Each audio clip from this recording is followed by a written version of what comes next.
So you want to start on a 600. Let's talk about why a 600 actually makes sense and or who it makes sense for. Ride with me. So we are going to discuss about starting on a 600 sport bike. Now, if you meet this certain criteria that I have from my lived experience, right? Like I started on a 600cc sport bike. Realistically, I probably could have started on 1,000 and been fine. Now, as far as the stipulations go, there's a few. One, gotta have good hand-eye coordination, period. You just gotta have good hand-eye coordination. And not from video games, but from doing some sort of sport, right? Like you need to participate in some sort of sport. Like again, I grew up racing dirt bikes. I'm very, very familiar. I can do that and be totally fine. But yeah, racing dirt bikes helps a bunch. And I would even go far to say is like just racing, or not racing, but like having a dirt bike growing up during your malleable years, yeah, absolutely, will be beneficial to you learning. Oh yeah, bud. If you're growing up riding dirt bikes, I'd say you're in. You could start on a 600, you're okay to do so. If you BMX'd, and I'm not just talking about like riding a bicycle from your house to your school and back. That's not what I'm talking about. I'm talking about like whether that's pump track or doing like street, vert, stuff like that. You can bust out a tail whip off a curb. Yeah, absolutely, you can start on a 600. Because the whole point of that, and this even goes the same for like skating, I would say, and rollerblading and whatnot, is that you understand how to operate a tool. This is a tool that you need to know how to operate. Well, how do you learn how to operate it? Well, you just do it, realistically. You kind of just got to do it. But if you can bust a tray flip, you can ride a bike. If you can ride BMX, you can ride a bike. You can start on a 600 because you know how to operate a tool. You understand the hand-eye coordination of doing a tray flip, of doing a kick flip, whatever tricks that you can do. That's going to help you because you understand how to move, to manipulate your board. So that's very imperative. If you have not done any of those things, I would say don't start on a 600. Start more like, I would say start on an R3 because a lot of people tend to get bored of their R3s pretty quickly. I would say probably like a CB500. What are they? I think Ninja makes a 650 or something like that, or I know Suzuki's got a SV650. But anything kind of like that, the R7, the MT-07, those are all great starter bikes in my opinion. 600s now, why I say I'm kind of bored of mine already. I'm used to racing 450s. I mean, I grew up racing. I started on CR85s, started on 450, or I went from CR85 to the CRF 150R Expert, and then I went into the CRF 250, and then ended up on a CRF 450. And I've raced 450s as well, so I'm kind of just like used to the power. Whoops, rip. Oh, fucked up my mirror.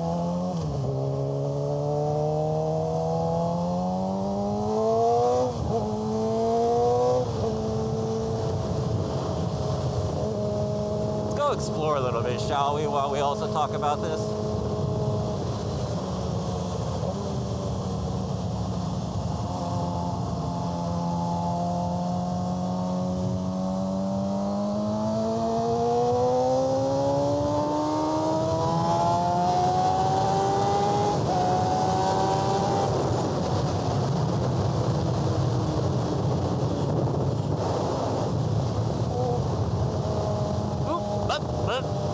Another one I would say we could probably start on a 600. Older riders, older mature riders. Again, think I'm 34 and I'm just getting on a sport bike. Granted, yes, I've been riding dirt bikes since '97. And then I raced from like 01 to 09, 2010, something like that. All across the state of Arizona. So I understand how power works, and you got to really respect the throttle. Which if you're a younger, immature rider, is just not going to happen. If you're 25 and under, and your prefrontal cortex has not developed yet, don't start on a 600. Unless, again, you have, raced dirt bikes, done stuff like that, where and even nowadays with e-bikes and whatnot, if you can pop a wheelie on an e-bike, or you do do a manual on a regular bicycle, which I don't ever see anyone riding bicycles anymore, you can ride a 600. That's right, these bastards. They get their own road. That's crazy.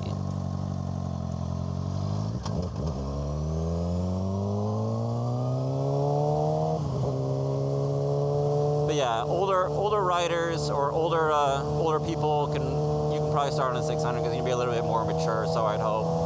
Although I can't say anything, I don't know if I'm a good example of that or not. Now, as far as who should not be owning a bike, ego riders. If you have no training, I probably wouldn't recommend one. And let me emphasize that, like, even though I rode dirt bikes, I still went and took my MSF course. One, just to be completely illegal, but two, just to see what could be taught. Now, granted, most of the stuff I was fine on, but what really helped me with the MSF course is slow speeds, being able to make U-turns, slaloming, honestly, really just parking lot stuff. I think that's where a lot of people get tripped up, because the fast stuff's easy, right? Like, I turn, it's easy, yada, yada, yada, coolio. But it's really the slow speeds where you actually have to input with the bar, right? You don't input the bar while riding at speed. You lean. You use your hips, you use your bottom half, you use your hands or your arms to put pressure on which direction you want to go. Tacos and beer? What? Okay. Now, there are some myths about 600s, kind of slow. I mean, that's all subjective, if someone came from a 300 to a 600, this thing's a fucking rocket ship, right? And in my opinion, 600s are kind of slow, but I'm used to, like, the snappiness of 450, them bitches got loads of torque pretty much everywhere. It'll rip your arms off. 600 doesn't have that. It's kind of like VTEC where you wait for the power to kick in. I know that's kind of wild to say because there'll be some people that probably come at me for the comments. But if you have experience to an extent, like anything I said prior, start on 600. You'll be okay. At minimum. If you have not done any of that stuff, if you've not done any sort of athletic things or anything like that, then a 400 would be good if you want like a sport bike. I could argue and say a R7 or MT-07 would also be a good starting bike. So that's probably the most common one that I recommend. If you want to learn how to ride a sport bike and you plan on getting like 1,000 or something later on down the road, get something that's sport bike fairing. So R7, Ninja 400, stuff like that. Just so you get the idea of like how aggressive the riding position is, which it definitely is kind of aggressive. Like, I would not want to do an hour and a half ride of just sitting like this the whole time on the freeway, because that kind of sucks. Another thing people don't tell you is how strong the wind is. If you're doing 80 miles an hour, you're in 80 mile an hour wind.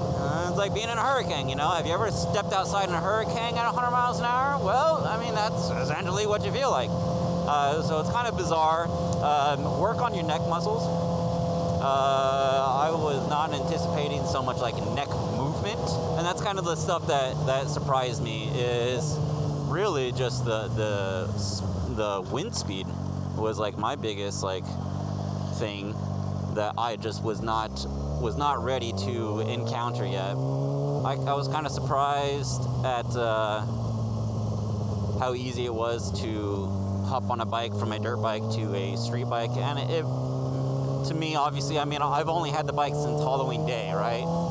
And it's December, and if you've seen any of my previous videos, you know that I'm pretty comfortable on this thing. So, but that's, years of experience on two wheels. I got thousands upon thousands of hours on two wheels. So, and I have fallen more times on a bike on two wheels than probably a lot of just only street bike riders. Fallen hundreds of times. So I understand what it's like to grab the front brake too hard, grab the rear brake too hard. I know what high siding feels like. I know what low siding feels like. I've done it. Done it multiple times. So yeah, if you have kind of experience with all that type of stuff, if you're not afraid to fall, then you'll be okay. No, this is gonna be a crazy question to ask, but would you start on a 600?